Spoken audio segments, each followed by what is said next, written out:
Okay, today we are going to cover the last Excel module. It's Excel Module 4. And the file that you'll need to open from our course is file 4-2. So that's what I have open on my screen right now. And you can go ahead and put your name under author and date, today's date, in the date box. And then I want you to save it as Ortus, O-R-T-U-S is the name of this file. So you can do a file, save as, and then browse for the location where you'd like to save it, whether that be the desktop or somewhere else. And it's called Ortus, O-R-T-U-S is the file name, and then you can just hit save on that.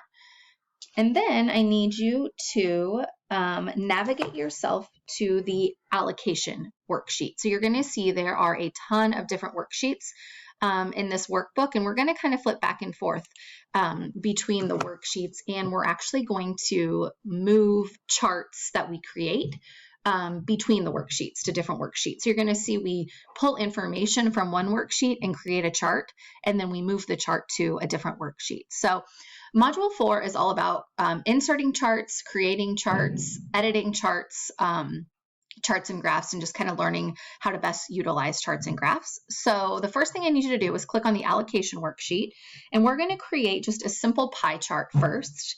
In the pie chart, before you can insert a chart, you have to select the data that you want to include in the chart first.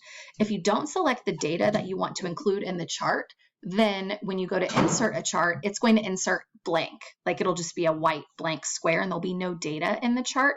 So it's really important that when you're inserting charts, you have to highlight the data that you want to include in your chart first. So that's what I'm going to do now. And for this pie chart, I want to include data from D7 through E14. So I'm just going to highlight A4 through B8. I'm like, there's nothing in D7. So it's going to be A4 through B8. Then you can go to the Insert tab, and there's a whole section on the Insert tab for charts. This is asking me to insert a pie chart. So you can see they have a specific icon or a command for a pie chart. And if you hover over each of the different chart types, a screen tip pops up, and it'll tell you what kind of chart it is. So you can see there's like pie charts and line charts. These are called column charts, which is like a bar graph, if you remember that from back in the day. Lots of different options. So hover over them. Another way to find the best chart for your data, like if you're not sure which kind of chart you want to insert, instead of picking one of these options, select where it says recommended charts, and then Excel will recommend a chart that it thinks best fits the data that you have selected. In this case, it's recommending a clustered bar as the first option, but I'm actually going to pick the second option because the book is telling me to insert a pie chart. So I'm going to click pie chart. I'm going to go ahead and say okay, and then it's going to insert it for me based on the data that I've highlighted. Now it's asking us to move our pie chart to a different worksheet within our workbook.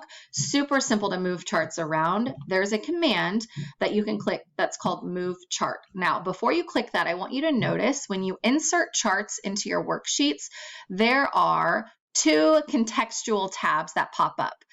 Remember, these are consistent throughout all of Microsoft Office. Contextual tabs are there to help you format a specific object, right? So when we insert text boxes, there's the drawing tools contextual tab that's there to help us edit our text box. When you insert tables, there's the table tools contextual tabs. So this is very similar to what we've done in other sections. These two extra tabs are there to help us format our chart. So you will see that we will use these two tabs a lot when the book is asking you to do a format to your chart. More than likely, you're going to be able to find what you need to find on one of these two tabs, or by simply right-clicking on the area of the chart that it's asking you to format. So if it's asking you to format the horizontal axis, if you just right-click on the horizontal axis, you can say Format Axis, and then a box will pop up that'll give you some commands that you can use to format the axis. So either look at the chart design or the chart format tabs, or just right-click on the area of the chart that you need to format and see if you can format it that way. if you're having trouble like finding a command that the book is asking you to find. Okay, so we're going to go ahead and move this. The move chart is on the chart design tab. So I'm going to go ahead and click that, and it's going to ask you, do you want to put this chart on a brand new sheet in this workbook, or do you want to move it to an object in another sheet that already exists? And it's actually asking us to move it to the prospectus worksheet. So I'm going to go ahead and click that and say okay. And then our chart is going to move to the prospectus worksheet, and it tells you where to put it on the perspective worksheet. It tells us to move it to where the top left corner is in D7 and the bottom right corner is in E14. So I'm just going to kind of drag, not my title, and you can see all of these elements on your chart are like their own separate text boxes. So you can move the different elements if you wanted to. Like I can move pieces of my pie. I don't want to do it, but you can see how they're all separate elements on the chart. This down here, your key or your legend, is a separate element. So be careful when you're dragging this that you click the outside lines of it and not inside the chart, so it doesn't, make your chart all jankety and weird. So D7 is the top corner and E14 is the bottom corner. So I'm just going to drag up to E14. Okay, so there's my chart. So it fits in the boxes that the book tells me to make it fit into. And then it asks us to move the legend so it's on the right side of the chart instead of at the bottom. Super simple. A couple of ways to do this, and either way is fine. You will notice these 3 commands that pop up on the top right corner of your chart. The little plus sign is called your chart elements. You can also get to the chart elements on the chart design tab all the way over to the far right. You can see where it says add chart element. That's very similar to clicking this little plus sign right here. Either way is fine. I just like to click the little plus sign because it's right there. And then you can see where it says legend. If I deselect legend, it'll completely remove the legend from the chart. I don't want to do that. Instead, I want to move it to the right. So the way that you can move it around is click the little black arrow that pops up, and then it gives you some options of where you can place the legend on your chart. And this little black arrow pops up for lots of different sections. So like the chart title, there's the little black arrow, and it gives you some options on where you can move your chart title. Data labels are actually labels that pop up on the chart. So if you wanted like percentages or dollar amounts to pop up on your chart to give it a little bit more information, you would select data labels. We are going to add data labels, so go ahead and select that and then click the arrow next to data labels. And we want to change it to a percentage instead of a number, a dollar amount. So we're going to go ahead and format the data label so that way we can add percentages instead of dollar amounts. So I'm going to go to more options next to data labels. And it's going to open up a box to the right here where it'll allow you to format the data labels. So instead of having the value, I want to deselect the value and add the percentage instead. And you can even format it even further under label position, where you can choose where you want those text boxes to show up. So I want those percentages to be on the outside end of my pie chart, so that way it's easier to read. So they're not on top of the pie pieces, they're at the outside end of the pie pieces. But you can kind of play around with that and see how many different options you have to format your data labels on a pie chart. Okay, one other thing it's going to ask us to do is to click in the chart. You can see where it says chart title, chart styles. There are some really cool preset styles that you can pick from in the chart styles group, but this is asking us to change the chart colors. And it asks us to pick in the monochromatic section, palette number 5. So I'm just going to hover down to palette number 5 and select it, and then it's going to change the colors of the chart to blue. Okay. So now we're going to create another pie chart, or another chart, not a pie chart. That's the only pie chart. Notice it has a title already. Some of them will pop in with no title, just a blank text box that says chart title, and you can double click inside that text box and add a title to whatever fits best to what your chart is representing. This one, we are going to do some intervals over time. So it wants us to click on the returns worksheet and create a clustered column chart from the data in A4 through C9. So A4 through C9 has to be selected. And remember, I can't stress this enough. It happens all the time where somebody will go to insert a clustered column and it'll insert blank and they can't figure out why there's no data on their column chart. It's because you have to highlight the data first that you want to include in the column chart. So now I'm ready to go to insert. I'm going to go ahead and go to recommended and see what it gives me as a recommended option for charts. Looky there, the first option is a clustered column, which just so happens to be the one that I want to insert. So I'm going to go ahead and say okay. And then it's asking us to move it to the prospectus worksheet. Again, they're all actually going to get moved to the prospectus worksheet. So here it is, and then it tells us where to put it. We're going to put it in F7 through H14. So I'm going to go ahead and drag this over. I'm going to go close out of that. I don't need that right now. So F7 through H14. So again, I'll just make it go up a little. H14 would be somewhere in there. It's about the same size as the one next to it, and that's kind of what you're shooting for, to make them kind of similar in size.